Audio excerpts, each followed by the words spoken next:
UP का रहने वाला एक लड़का फर्नीचर का काम सीख करके दुबई कमाने के लिए जाता है। जिस शेख के यहाँ नौकरी करने के लिए जाता है, उसी की दो खूबसूरत बेटियां होती हैं। दोनों बेटियां उसकी शेख की दोनों बेटियां इस यूपी के लड़के से मन ही मन मोहब्बत करने लगती हैं।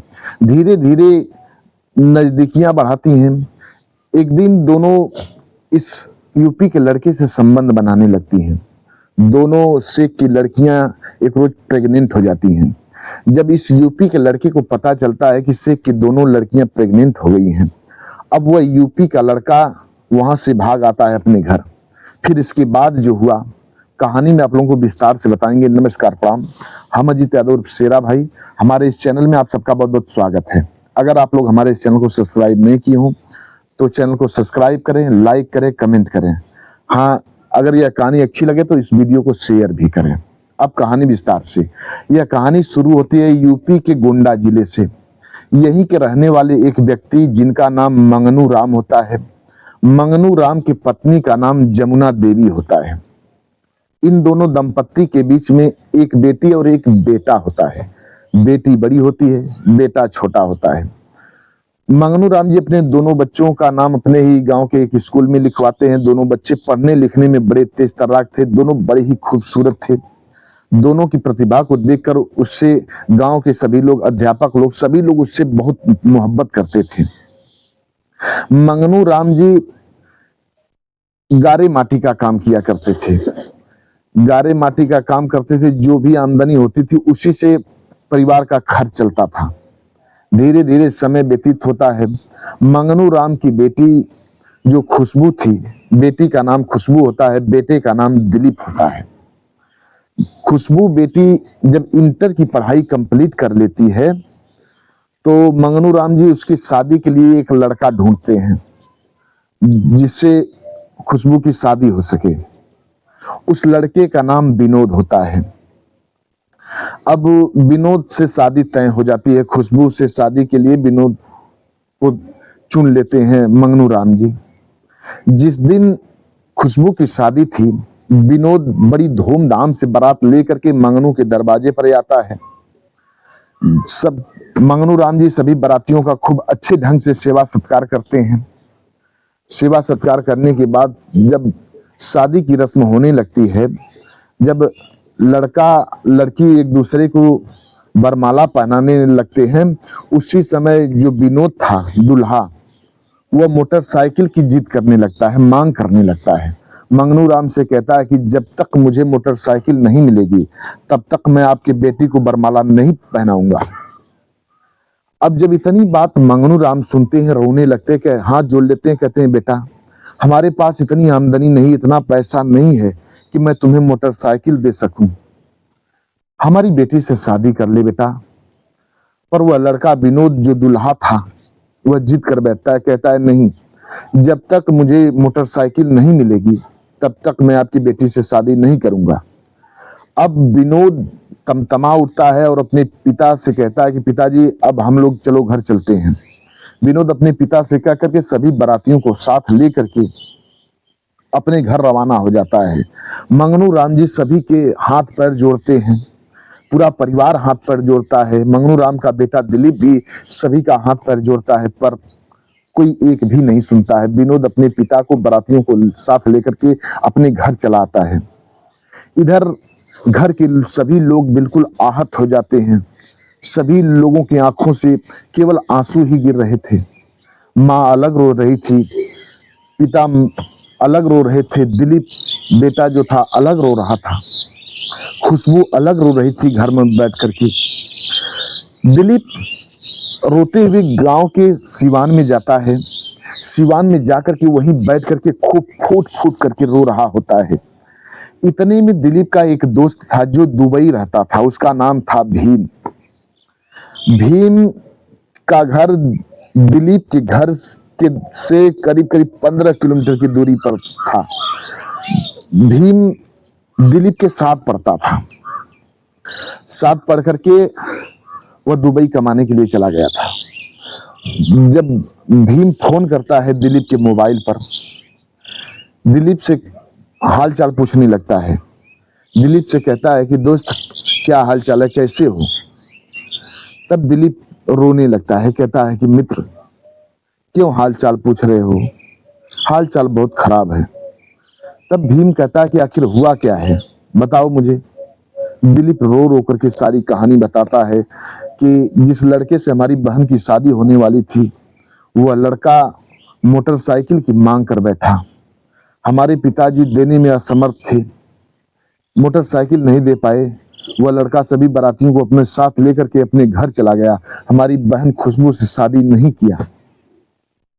जब इतनी बात भीम सुनता है तब कहता है, मित्र कितना पैसा चाहिए बोल, मैं तुझे अभी पैसा देता हूं, तू जाओ बाइक खरीद करके उस विनोद दूल्हे को दे दो और वह तुम्हारी बहन से शादी कर दे।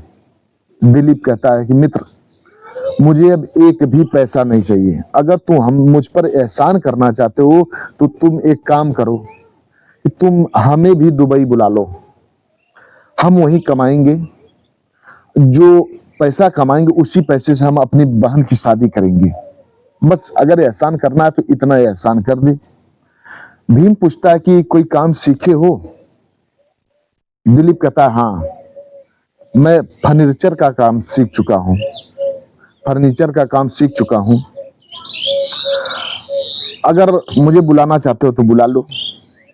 भीम कहता है, बस इतने डिमांड है तुम्हारी तो ये तो बहुत आसान काम है, मैं तुझे तुरंत बुलाऊंगा। तो एक काम कर, पहले तू अपना अकाउंट नंबर दे, मैं तुझे पैसा भेजता हूं, तू अपना पासपोर्ट बनवा ले। दिलीप अपने दोस्त भीम को अपना अकाउंट नंबर दे देता है। अब दिलीप का जो दोस्त था भीम, वह तुरंत दिलीप के खाते में पैसा ट्रांसफर करता है। फिर भीम कहता है कि अब तुम जाओ अपना पासपोर्ट पहले तैयार करो, हम एक शेख से बात करके तुम्हें वीजा भेजवाते हैं और तुम चले आना। दिलीप पैसा पा करके अपना पासपोर्ट तैयार कराता है। पासपोर्ट बनवाने के बाद अपने दोस्त भीम से कहता है कि पासपोर्ट हमने बनवा लिया। तब भीम एक शेख के यहाँ, दुबई में जो शेख होते हैं उनको अक्सर कपिल कहा जाता है, उस एक कपिल से बात करता है। उस कपिल की फर्नीचर की दुकान थी, बहुत बड़ी दुकान थी। उस शेख से बात करता है कि हमारा एक दोस्त आपके यहाँ नौकरी करने के लिए आना चाहता है। तो वह शेख कहता है ठीक है बुला लो उसको। अब वह शेख वीजा देता है बनवा करके। भीम उस वीजे को दिलीप के पास भेज देता है। दिलीप जब वह वीजा पाता है बहुत खुश होता है। अब दिलीप सोचता है कि अब हमारी बहन की शादी धूमधाम से होगी, अब कोई कमी नहीं रह जाएगी हमारी बहन की शादी में। जो कुछ भी लड़के वाले डिमांड करेंगे, हमारी बहन डिमांड करेगी, सब कुछ मैं अपनी बहन की शादी में दूंगा। अब वह वीजा को लेकर के दिलीप दुबई के लिए रवाना होता है, फ्लाइट के जरिए दुबई जाता है। दुबई के एयरपोर्ट पे भीम, जो दिलीप का दोस्त था, भीम खुद पिकअप करने के लिए आता है।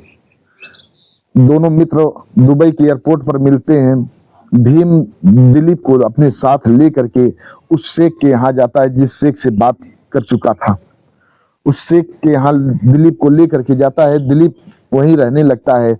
उस शेख के यहाँ उसकी जो फर्नीचर का शोरूम था, फर्नीचर का जो दुकान थी, उसी में काम करने लगता है। धीरे धीरे कुछ दिन व्यतीत होता है। दिलीप अच्छा खासा पैसा कमाने लगता है। अब पैसा अपने घर भेजने लगता है। उसके घर की स्थिति बिल्कुल बदलने लगती है। करीब करीब 2 साल दिलीप वहां रहता है, फर्नीचर का काम करता है, पैसा कमाता है। फिर इसके बाद एक रोज अपने दोस्त भीम से फोन से बात करता है। कहता है, भीम अब अपना टिकट निकाल लो घर चलने के लिए। अब मैं घर चल रहा हूं, अपनी बहन खुशबू की शादी करूंगा और बड़े धूमधाम से शादी करूंगा। उस शादी में तुम्हें रहना होगा।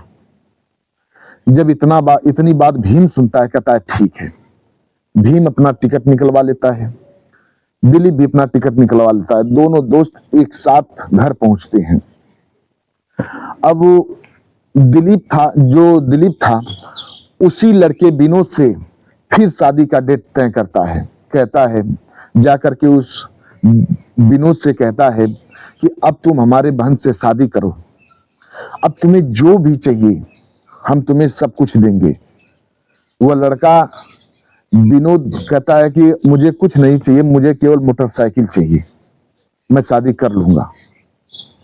दिलीप कहता है मैं तुम्हें जरूर दूंगा मोटरसाइकिल, ठीक है तुम अपनी बारात लेकर के आना। डेट तारीख सब पक्की हो जाती है। वह विनोद बारात लेकर के फिर दिलीप के दरवाजे पर पहुंचता है। दिलीप सभी का स्वागत सत्कार बड़े प्रेम से करता है। दिलीप इधर अपने गांव के कुछ नौजवान लड़कों को इकट्ठा कर लेता है, अपने नौजवान दोस्तों को इकट्ठा कर लेता है। कहता है इस शादी में आप लोगों को रहना है, क्योंकि इस शादी में कुछ अनोखा होने वाला है, कुछ अजब होने वाला है।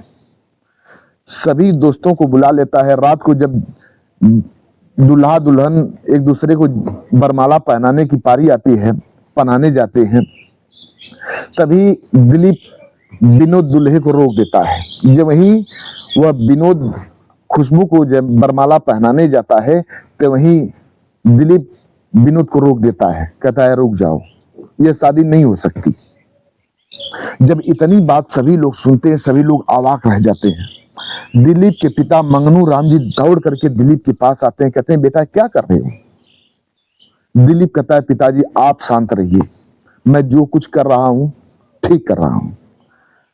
दिलीप कहता है यह शादी अब इस लड़के के साथ हरगिज हो ही नहीं सकती। अब यह शादी होगी तो हमारे दोस्त भीम के साथ होगी। जब इतनी बात भीम सुनता है, अवाक रह जाता है, दौड़ करके दिलीप के पास आता है। कहता है कि भीम ये क्या बात कर रहे हो? दिलीप कहता है तुम ये एक बात बताओ भीम, हमारी बहन तुम्हें पसंद है या नहीं?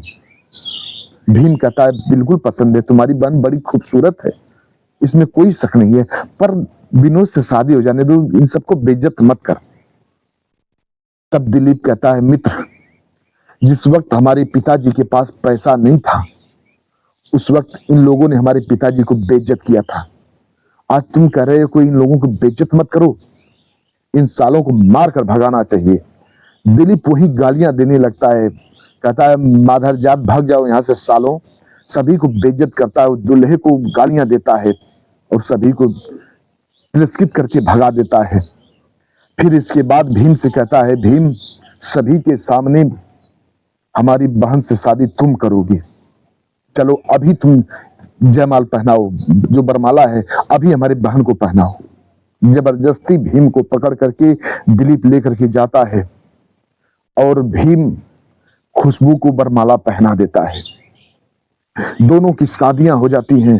गांव के लोग खुशियों से झूम उठते हैं, सभी लोग तालियां बजाने लगते हैं, कहते हैं वाह दिलीप वाह, आज तूने अपने पिता के अपमान का बदला ले लिया बेटा, बदला ले लिया। कोई कोई को आंखों में तो आंसू थे, कोई कोई दिलीप के पीठ को थपथपा रहा होता है। इधर भीम और खुशबू की शादी हो जाती है। भीम आकर के अपने दोस्त दिलीप से गले मिलता है और बहन खुशबू भी गले मिलती है, दोनों खूब रोते हैं। दिलीप अपनी बहन की विदाई करता है हंसी खुशी के साथ। बहन खुशबू भीम के घर चली जाती है, भीम की दुल्हन बन करके। इधर धीरे धीरे कुछ दिन और व्यतीत होता है। अब दिलीप पुनः दुबई कमाने के लिए जाता है। जब दुबई कमाने के लिए जाता है, जिससे कि यहाँ रहता था, जब वहां पहुंचता है तो पता चलता है कि जो उसका शेख था उसकी मौत हो चुकी है। इधर जिस शेख के यहाँ रहता था उसकी दो खूबसूरत बेटियां थी। एक का नाम था करीना, जो बड़ी वाली थी उसका नाम करीना था, जो छोटी वाली थी उसका नाम जरीना था। दोनों बहनें बड़ी ही खूबसूरत थी। जब दिलीप वहां रहने लगता है तो ये दोनों बहनें मन ही मन दिलीप से मोहब्बत करने लगती हैं। दोनों बहनें दिलीप से बेइंतहा प्यार करने लगती हैं, पर दोनों बहनें को एक दूसरे को पता नहीं था। करीना सोचती थी कि मैं दिलीप से प्यार करती हूँ, जरीना सोचती थी मैं दिलीप से प्यार करती हूँ, पर प्यार दोनों करती थी। एक दिन की बात है, जो बड़ी करीना थी वह दिलीप को अपने कमरे में बुलाती है। दिलीप को अपने कमरे में बुलाने के बाद दिलीप को डरा धमका करके दिलीप के साथ संबंध बनाने लगती है। कहती है, दिलीप मैं तुमसे बेइंतहा मोहब्बत करती हूँ, तुम हमारे साथ संबंध बनाओ, मैं तुमसे शादी करना चाहती हूँ। दिलीप बहुत समझाता बुझाता है कि आप तो हमारी मालकिन हो, मैं आपके साथ कैसे संबंध बना सकता हूँ, मैं ठहरा इंडियन, आप ठहरी दुबई की लड़की, कैसे हो सकता है। वह लड़की जबरदस्ती दिलीप के साथ संबंध बनाती है, कहती है मैं तुमसे शादी करूंगी, तुम मेरे साथ संबंध बनाओ। अब दिलीप विवश हो जाता है उस लड़की के साथ संबंध बनाने के लिए। इधर जो छोटी वाली थी जरीना, वो अभी यही बात कहती है। वो अभी एक रोज दिलीप को अपने कमरे में बुलाती है और कहती है कि दिलीप मैं तुमसे बेइंतहा मोहब्बत करती हूँ, तुम हमारे साथ संबंध बनाओ, मैं तुमसे शादी करना चाहती हूँ। सेम वही बात, दोनों बहनें दिलीप से मोहब्बत करने लगती हैं और दोनों बहनें दिलीप से संबंध बनाने लगती हैं। दिलीप लाचार हो जाता है।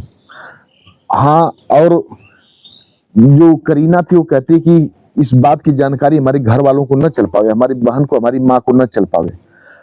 सेम यही बात जरीना भी कहती है। दिलीप विवश हो जाता है, दोनों के साथ संबंध बनाता है पर किसी से इस बात को जाहिर भी नहीं करता है।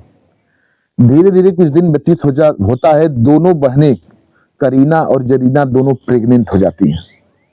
जब दोनों बहनें प्रेग्नेंट हो जाती हैं, जब इस बात की जानकारी दिलीप को चलती है कि दोनों बहनें प्रेग्नेंट हो चुकी हैं, अब डर के मारे दिलीप अपने घर भाग आता है कि हो न हो यहाँ के लोगों को पता चले तो यहाँ के लोग हमारे साथ कैसा व्यवहार करें। यहाँ का कानून बड़ा सख्त होता है, हो न हो लोग हमें फांसी की सजा दे दें या हमें जान से मार दें या कुछ अलग करें। डर के मारे दिलीप अपने घर भागे आता है। इधर जब दोनों बहनें प्रेग्नेंट हो जाती हैं तो उन दोनों बहनों की माँ हॉस्पिटल में ले जाकर के दोनों का जांच कराती हैं तो पता चलता है दोनों बहनें प्रेग्नेंट हैं। अब दोनों बहनें पारी पारा अपनी माँ से बात बता देती हैं। जब उसकी माँ सुनती है हैरान रह जाती है। इधर दिलीप तो अपने घर भाग आया था। अब दोनों बहनें आपस में राय मिलाती हैं, कहती हैं कि चलो हम लोग दिलीप को लाने के लिए उसके घर चलते हैं। पासपोर्ट के जरिए जो पासपोर्ट में उसका पता एड्रेस था, वीजा के जरिए सब पता निकालती हैं। पता निकालने के बाद दोनों बहनें सीधे दिलीप के घर चली आती हैं। दिलीप दोनों बहनों को देख करके हैरान रह जाता है। अब पूरे इलाके में कोहराम मच जाता है कि दुबई की दो लड़कियां दिलीप के यहाँ आई हैं और दिलीप दोनों को प्रेग्नेंट करके भाग आया था। जब इस बात का चारों ओर हल्ला हो जाता है तो दोनों लड़कियां कहती हैं, दोनों बहनें कहती हैं, दिलीप तुम यही के कोर्ट में हम दोनों बहनों से शादी करो, नहीं तो हम तुम्हारे खिलाफ एफआईआर दर्ज करा देंगे और तुम सजा भोगोगे। तरह तरह की बातें कहती हैं। दिलीप कहता है ठीक है, हम तुम दोनों से शादी करेंगे। दिलीप अब यही के कोर्ट में दोनों को अपने साथ लेकर के जाता है, दोनों से शादी करता है। करीना से और जरीना से दोनों से शादी करता है। दोनों से शादी करने के बाद जब इनका वीजा खत्म होता है, दोनों अपने दुबई पैतृक घर चली जाती हैं। वहां जाने के बाद अब दोनों बहनें कुछ दिन वहां रहती हैं। एक रोज उन दोनों बहनों की माँ की मौत हो जाती है। दोनों बहनों की माँ जब मौत हो जाती है, दोनों बहनें कब्रिस्तान में अपनी माँ को कफन दफन करती हैं। फिर इसके बाद दोनों बहनें इंडिया की नागरिकता लेती हैं। इंडिया की नागरिकता लेने के बाद दिलीप के घर आती हैं और दिलीप के साथ दोनों बहनें हंसी खुशी से रहने लगती हैं। दिलीप भी इन दोनों के साथ करीना के साथ और जरीना के साथ हंसी खुशी से रहने लगता है, अपना समय व्यतीत करने लगता है। बस आज की कहानी इतना तक। अगर कहानी अच्छी लगी हो तो हमारे चैनल को सब्सक्राइब करें, लाइक करें, कमेंट करें। मिलते हैं अगले एपिसोड में किसी एक नई कहानी के साथ। तब तक के लिए नमस्कार।